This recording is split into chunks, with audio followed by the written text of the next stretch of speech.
গাজা উপত্যকা এখন নজিরবিহীন মানবিক বিপর্যয়ের মুখোমুখি। সর্বশেষ বিশ্লেষণ অনুযায়ী গাজার ২১ লক্ষ জনসংখ্যার মধ্যে প্রায় ৫ লক্ষ মানুষ বর্তমানে চরম ক্ষুধা, অপুষ্টি ও অসুস্থজনিত মৃত্যুর ঝুঁকিতে রয়েছে। এটি বিশ্বব্যাপী অন্যতম ভয়াবহ মানবিক সংকট হিসেবে বিবেচিত হচ্ছে।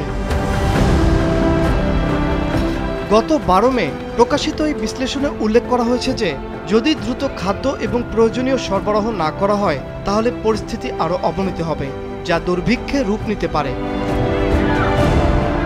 বিশ্ব স্বাস্থ্য সংস্থা আইপিসি অংশীদারত্বের একজন সক্রিয় সদস্য জানিয়েছে, তীব্র সংঘাত এবং মানবিক সহায়তা সরবরাহে ইসরায়েলি বাধার কারণে তাদের কার্যক্রম মারাত্মকভাবে বাধাগ্রস্ত হচ্ছে।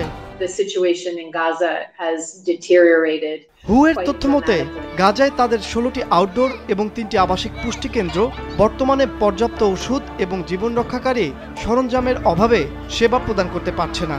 তাদের মজুতে থাকা সামান্য সরবরাহ সরঞ্জাম দিয়ে মাত্র সপাচেক তীব্র অপুষ্টির শিকার শিশুর চিকিৎসা সম্ভব, যা প্রকৃত প্রয়োজনের তুলনায় একেবারে নগণ্য। অন্যদিকে যুদ্ধ ও সংঘাতে আহত এবং বিভিন্ন রোগে আক্রান্ত অসংখ্য মানুষের প্রয়োজনীয় ওষুধ ও চিকিৎসা সরঞ্জাম ইতিমধ্যেই ফুরিয়ে এসেছে। ইসরায়েলি অবরোধের কারণে জীবন রক্ষাকারী এসব সরঞ্জাম পুনরায় সরবরাহ করা অসম্ভব হয়ে পড়েছে। বিশ্বের মানবাধিকার সংস্থাগুলো এবং দাতা দেশগুলোর প্রতি জরুরি আহ্বান জানানো হয়েছে যেন অবিলম্বে গাজায় মানবিক সহায়তা প্রবেশের পথ সুগম করা হয় এবং সম্ভাব্য দুর্ভিক্ষ রোধে কার্যকর পদক্ষেপ নেওয়া হয়। সব মিলিয়ে গাজার মানচিত্রই এখন শুধু ভৌগোলিক সংকটে পড়েনি, বরং একটি সামগ্রিক মানবিক বিপর্যয়ের দ্বারপ্রান্তে দাঁড়িয়ে আছে এই ভূখণ্ডটি। Maasranga news desk.